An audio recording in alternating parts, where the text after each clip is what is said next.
National Chair, all other protocols duly observed. Let me recognize those that I consider as very, very special on this occasion. Our hearing impaired brothers and sisters. I welcome them to this in a very special, and I love them. Wonderful. I'm really glad that I'm here with you today. Initially, I thought that I couldn't be here, but I think by the grace of God, we are over here. This summit is making a lot of waves in our country. I remember last year, it was an occasion like this at Gimpa when I appealed to the chairman, Nana Osei Yeboah, the 6th. The 7th.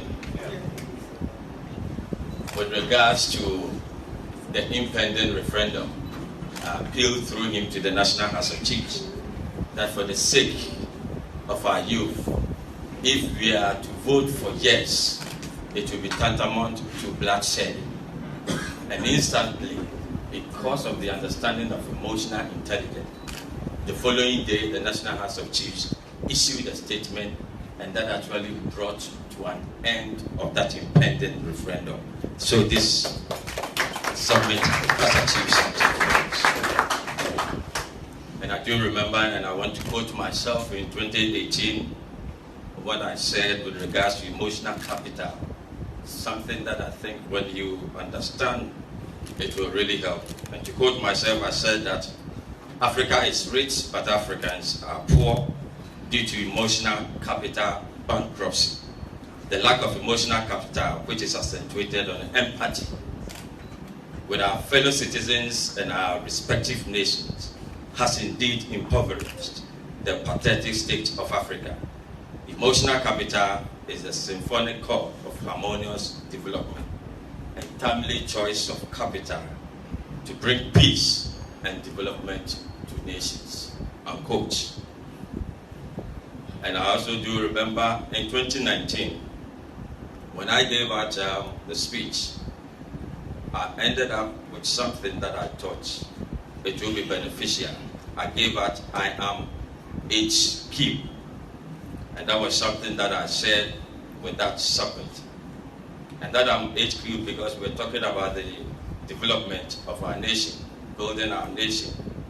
And I mentioned about the A stand for patriotism, the M stand for meritocracy, the H, the first H stand for honesty, the second H, hardworking, and then the third H, hospitality. And this year,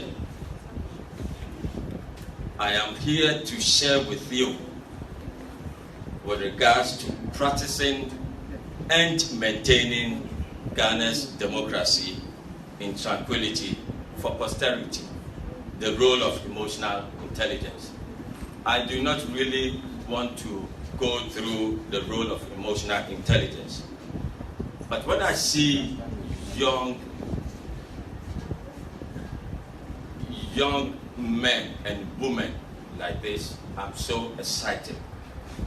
The reason being that it gives me joy that this nation truly has a future because of all of you. And whenever I attend any conferences, I don't look at the numbers, because Jesus only needed 12 people to turn the world around. If even there's even one of you here to understand the purpose of this summit, that person alone will be able to turn the world upside down. And that is why I'm so excited to see all these young men here. Just clap for yourself. Nana Chairman, practicing and maintaining democracy. I just want to have a chat with you. Democracy was developed by the Greeks in about 620 BC. And there was reasons why they decided to develop democracy. One of the reasons when we talk about democracy, it's just about two words put together. Demo, meaning all people within a geographical area. And then when you talk about kratos, it's about power or rule. And so democracy means the rule by many instead of a few people. And so when you talk about democracy, all of us in Ghana are those who are ruling. And all of us cannot form government. And so there is this principle of voting someone as president. And that person is given the mandate to form the government. And that government becomes an agent of all of us. In Akan, we will say that Oye Yakuwa, Yene Sumano, Yene She Abaino, Se Onye Adie. But the government is not supposed to rule over us. And that is why we have the Constitution. And as young men and women, if you understand what democracy means, you will know as to how to behave, and with emotional intelligence, we will be able to turn things around in our country. Now, they sat down. If you know the history of Greece, what was happening was that the first, they didn't want only a few people to rule. The second was also to cure what they call barbarism. We have the barbarians, if you heard of them. And that barbarism is currently what is prevailing in Ghana as vigilantes. Have you heard about that word, vigilantes? Yeah. They go about maiming people and things like that. Democracy was to solve that. And then we have what we call, you see, this barbarism came about because those tribes who were fighting in the olden Greeks, you know, they did not believe in anybody with the exception of themselves. And so in Greek, they call them the tribes people. Okay? And so the tribes people in modern day is what we call the political parties. Are you with me? And so we realize that in our political party system, if you are not part of that political party, whatever goodie, even employment, you will not be employed. Is that not it? But democracy were to cure or were to solve these things. And so why is it that we say that we want the governing by many or the rule by many, and then we bring in partisanship? Okay? And so parties or political parties were never part of democracy since 620 BC until 1896 in the United States. That is when they started introducing the partisanship, and the whole world is copying that as part of democracy. But that is not democracy. Okay? And so as a democracy, it has its principles or tenets. And that principles of democracy are two. First, respect for the fundamental human rights. I need to respect you irrespective of who you are. I need to respect your right as a child. I need to respect your emotion. I shouldn't bully you. Democracy was to take up that. And so the first principle is the respect for the fundamental human rights. The second principle is respect for rule of law. To respect law, that is why we have our constitution and all of that. And so if democracy meant that I need, or the principle or the tenet is that I need to respect your human right and I need to respect the rule of law within the country, you could realize that what we are practicing is far-fetched from democracy. Are you with me? Yeah. That's as we have interpreted it in Ghana. And yet, if you really want to interpret it, we call it Dodo then Amamu. And it doesn't stop at voting. When you go and vote stating that you believe in this person, that person's ability to form a government, that you will be part of that government and not a government by a few. Are you with me? And that is your role. And so whenever you are going to vote, these are some of the things that you need to think about.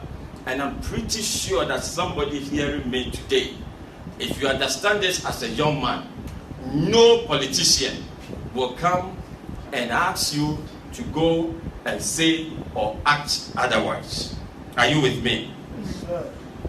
And so this is where we are. If you have this basic understanding of democracy, there is no way that you are going to get yourself involved in anything. The second thing that we need to understand, politics is different from democracy. When you talk about politics, it's just about, it's a process of influencing decision making. That is what we call politics. And so in your family homes, with your parents, there's family politics, there's church politics, okay? There's this national politics. Even in school, there is politics in our administration. Because whatever thing that you do to influence the decision making is politics. And so you hear these political parties, some of them will insult people, hoping that by insulting people, it can help others have a different mindset.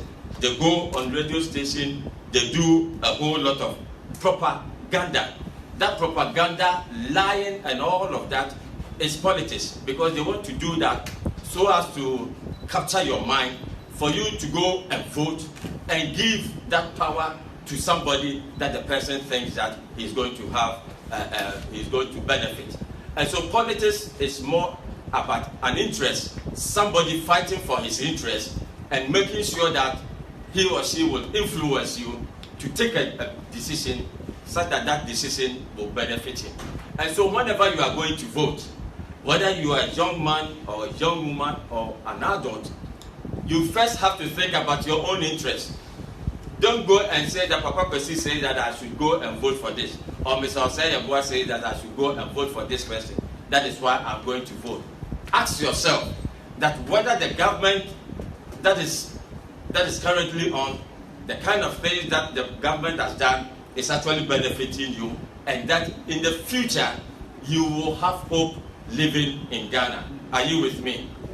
If you young guys understand this basic and the difference between democracy and politics, we will then understand that whatever thing that is going on in Ghana is far-fetched from what we call democracy. And to be honest with you, the Europeans came to Ghana and they learned democracy from our chiefs. Because whenever you go to the palace, before the king speaks, the Bankum will speak, the Nifa will speak, the Adontin will speak, the Chidom will speak, and then at the end of the day, the king will summarize it. And that is why in Ghana, they say that democracy is what? Kabi, Mami Kabi. That is not how it is. It is the fact that you respect the view of people as a leader.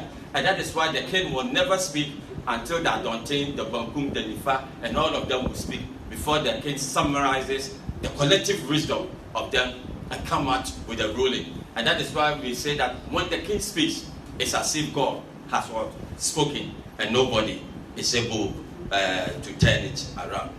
And so this is what we are talking about, democracy. But the issue now is, are we practicing democracy?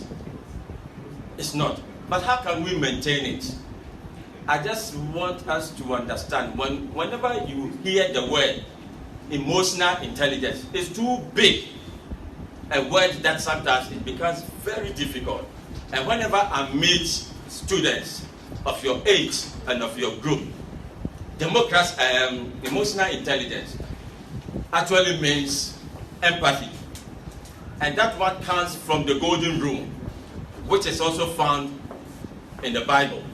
From Matthew chapter 7 verse 12. The Bible says, I say that do unto others just as you want them what? To do for you.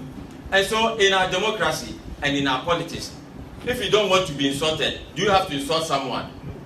If you don't want somebody to hit you with a cutlass, do you want to go and hit somebody with a cutlass?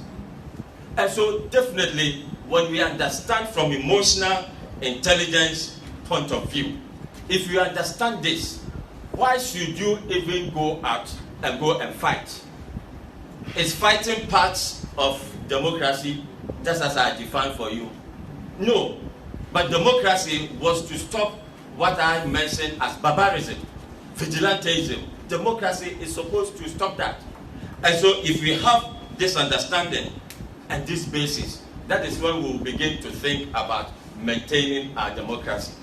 And to be honest with you, ladies and gentlemen, we can never maintain our democracy or continue in democratic governance without emotional intelligence, or the word that I use as empathy.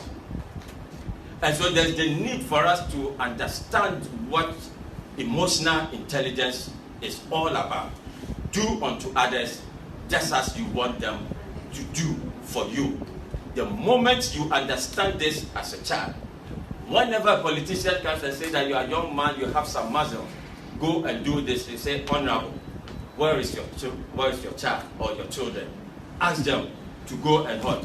And do that, isn't it? Yeah. When it comes to goodies, that politician will give to his children. Why should he ask you to go and do otherwise? Are you with me? When we understand this, we will be able, as a people, have a future and believe in the fact that this democracy will be able to practice it rightly, and then will turn out to be citizens. In fact, the Greeks, they were so interesting. They categorized people into three, just to end it. The first, when the Greek says that you are an idiot, it's not that you are foolish or you are someone who cannot think. The Greek says that somebody is an idiot. What that person is an inward looking, the person is selfish, and the person is greedy. Are you with me?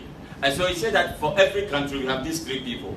And I don't think that you want to be selfish or greedy, so that the Greek will say that you are what? An idiot.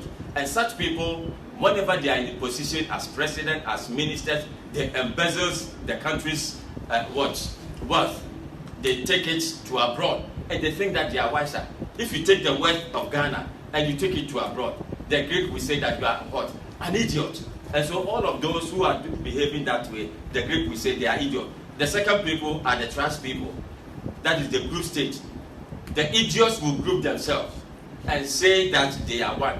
And whenever they are connected and they are stealing from the country, they think that they are. And the citizens are those who understand what democracy is. That is, they respect the fundamental human rights. They respect the rule of law. They are knowledgeable, and they think for the well-being of our nation. And as students hearing me, I want all of you to be citizens of Ghana, so that great wealth, you think about our nation, you die for our nation, and you ensure that this nation will grow and become part of the community of nations in the world. And I think that on this note and on this summit, understand that democracy is not kabima mikabi. Democracy is about having an empathy, which is accentuated on emotional intelligence. And if you did this as a student and as a young man or woman, Ghana will have a better place. Thank you.